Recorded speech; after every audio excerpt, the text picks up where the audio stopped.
Hi guys, welcome back to another video. I appreciate you guys taking your time to always come forth and click on the video and watching. So I thought I'll bring this topic on the table as it is something that I have discussed previously on my channel also. If you guys are not aware, we've got racism, Black Lives Matter, All Lives Matter, and obviously the BLM Masters group trending, and it's important that I discuss things like this because obviously I do take high interest when conversations like this are brought to the table. If you guys are not aware, we had Millwall's match with Derby on Saturday, and it really sparked a lot of controversy. Well, not really controversy, but it sparked a lot of debate, anger and frustration, and all of those, I would say, buried emotions just brought them back to the table again, because of what happened during the match. So I'm going to be speaking to you guys about that, so definitely stick around guys. Hit the thumbs button, let me know your thoughts in the comment section, and I would love for you to subscribe to the channel. It's always good vibes.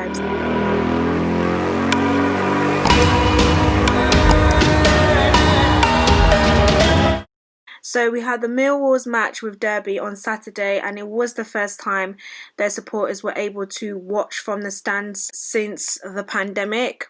There was about 2,000 fans that attended at the game, but it was overshadowed when booing was heard coming from the crowd, and this happened when players from both teams took the knee before kickoff. On top of that, there was at least one supporter shouting "Get up." So following the match, the FA, the Football Association, said it strongly condemns supporters who actively voice their opposition to players taking a stand against discrimination. Following that statement, it said the FA supports all players and staff that wish to take a stand against discrimination in a respectful manner, which includes taking the knee, and strongly condemns the behaviour of any spectators that actively voice their opposition to such activities. Now, for those who have been watching football, you would be aware that they have been taking the knee at the start of matches since football resumed, and that was back in June. That was part of a global sporting protest against racial injustice, police brutality, and the systemic discrimination against black people. So this isn't something that is new. This is, I think, something that is now expected. The boss, Gary Rowett, said he was frustrated that the return of fans had been overshadowed, of course, by this act. Is highly embarrassing, because it's almost like, even though you didn't do it, but it's just the fans should almost represent what the club stands for. Do you get what I mean? Like, it should be in support of the players, it should be in support of the club. This, of course, has gone to Twitter, and Twitter users are expressing their thoughts and feelings about this, and I think it will be a choice of ignorance for us to still believe that racism doesn't exist, especially within football. We have players who talk about this all the time. We even see it on the pitch. We see players have banana thrown at them.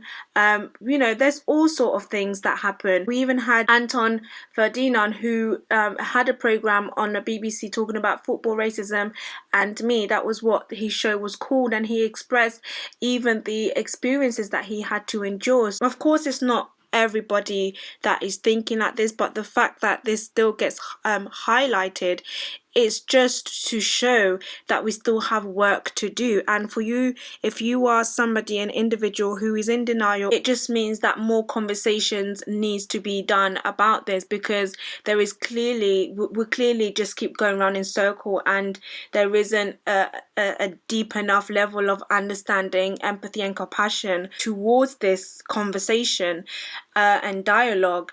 Now, some people were saying that, oh, it's freedom of speech, so if the players have a freedom of speech to take a knee, then also they have, it's their freedom of speech to boo. It's not respectful. Okay, it's not about freedom of speech, it's not respectful. And on top of that, it's like they're about to play a game, you're there for the game, right?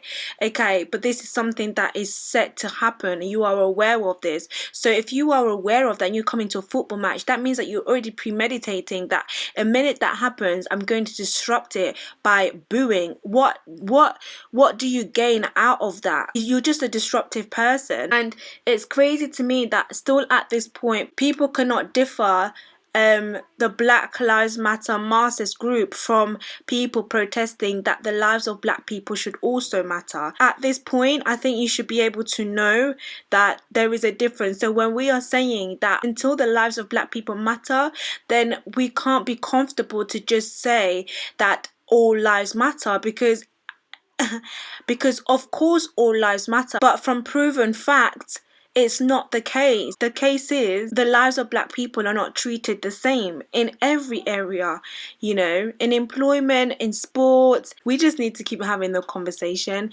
But guys, let me know what your thoughts are in the comment section. Please do hit the like button, subscribe to the channel, and I'll speak to you guys in my next video.